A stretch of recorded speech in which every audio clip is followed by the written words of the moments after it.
Now, let me get in the discussion today.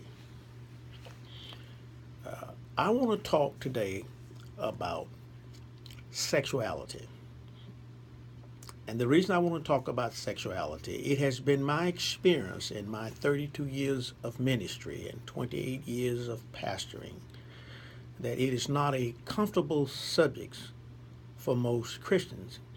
And many of us who are preachers and pastors are not comfortable talking about it.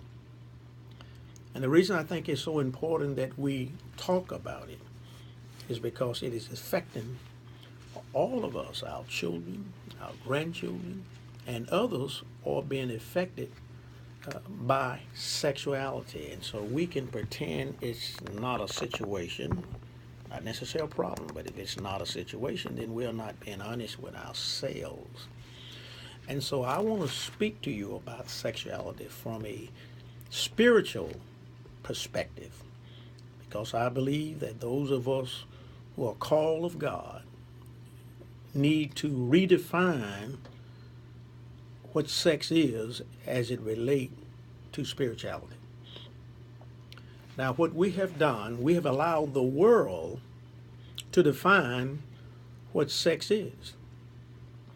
And when you look at the world definition of sex, I can understand why ministers and ministries would be uncomfortable in discussing it.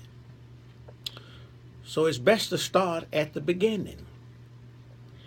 After God created Adam and later on Eve, one of the commandments he gave to them was to go and be fruitful and multiply. And I believe if we understand biology, he told them to go and have sex because that's how you multiply and that's the way you become fruitful in terms of bringing in other humans. And so sex was defined by God, and the definition of sex, as Christians, we should refer to sex as a creation of God and not let the world define what sex is. And I think we have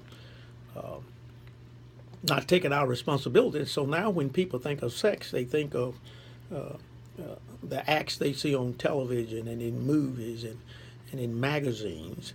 And that usually does not indicate sex. It actually indicates sexual exploitation. When people expose 80 to 95% of their flesh in any setting, you cannot call that a sexual act. It is almost pornography, or is exposing the human body in ways that was never intended. I know many of us do not like the Muslim faith, but one thing they do teach is they teach that their women should cover themselves up. And in American society, the more flesh that is seen, we have made that indication of that the woman is more attractive. So let's look at it from a spiritual perspective and why the church need to take an active role in defining what sex is, the responsibility of sex, and who should not participate in such an act. Now we know that the responsibility of sex is to bring in new life, and so it would seem reasonable to me that if that is one of the purpose, and trust me, that's not the only purpose of sexuality, it is for the satisfaction of both the male and the female. It is the two becoming one. An indication of two to become one is manifested in the fact of sexual acts, which usually generate a child, and this physical child is an indication of marriage where the two become one. So we become one spiritually, but it is a greater oneness. Is also a spiritual oneness where the two become one. And this can be manifest or seen in the flesh when we have children, because the child is the full makeup of both the male and the female.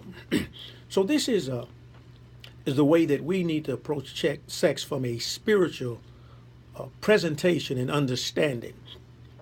And so if it's my responsibility to bring another human into this world, then I should also assume that it is my responsibility to be able to take care of that young person, to make sure that they grow to maturity, and that they can become self-sufficient and independent and will be able to live their life without my help nor assistance.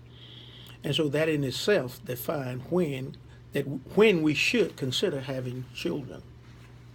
But since sexuality is so prevalent in our society and it's so available and so accessible, and it is seen everywhere on televisions and movies, and even sometimes in our own neighborhoods, and I hate to say it, sometimes even in our own homes, until it is time for the church to stand up and help our young people to handle this emotion that is there, that is present, that we can no longer ignore.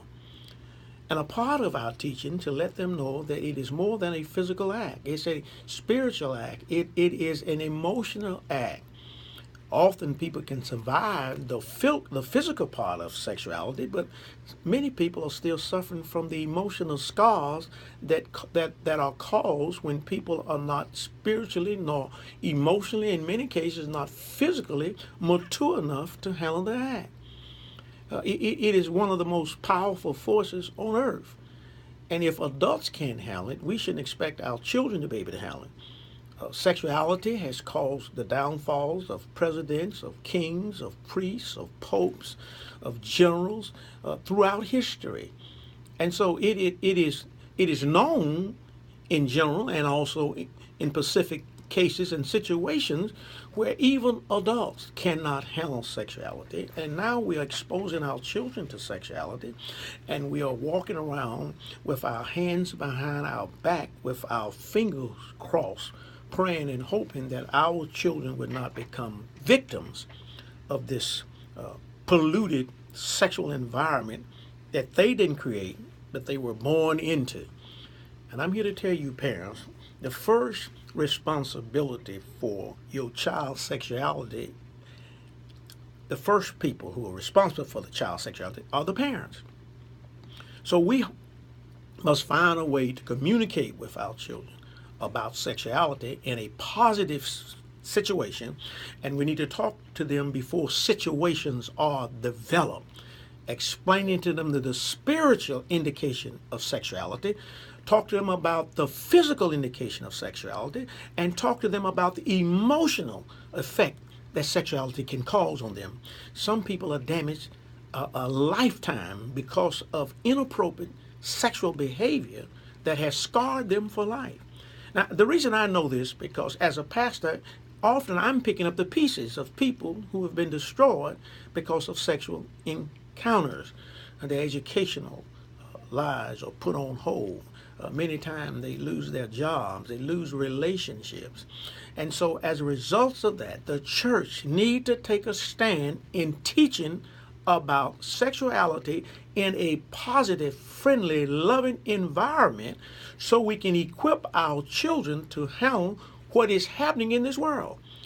Now, we can put our heads in the sand and pretend that we're not going to be affected, but you will be affected directly or indirectly. And even when you are teaching your children, they will encounter other children who are not taught, which means that it must go beyond the family and also should be part of the teaching in the school systems, in our religious institution, in our recreational program.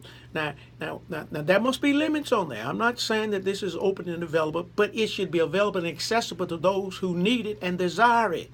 I'm not saying it should be a forced thing on everybody. I still think that the parents are responsible for their children in terms of what educational training they have. But in many cases, parents cannot handle the situation, are not comfortable handling the situation, and you can't not just ignore it and pretend it does not exist, or pretend that it's not going to affect your family or your child. So I believe that churches everywhere need to create an environment where they can talk openly to their young people, especially youth and young adults, about sexuality. See, there are myths that will be perpetuated and repeated over and over again that everybody will believe them as truths. I deal with a lot of young adults in my Bible studies, And one of the things I hear all the time, well, everybody's doing it. Well, that is not true. Everybody that are teenagers and everybody who are young adults are not participating in sexual act. There are some people who believe that it is better to abstain. There are even some people who have engaged in sexual activities early in their lives, but have come to a conclusion because of some emotional scars or other scars that they're no longer going to be a part of it. So don't believe the myth as everybody's doing it, and if you're not doing it, then you're left out. It's just not true. The other thing that is taught is that, and that is about the peer pressure, that people want to put you in a box, and if you have not engaged in sexual activity, it seems to indicate that you are not complete or you are not whole. Believe me.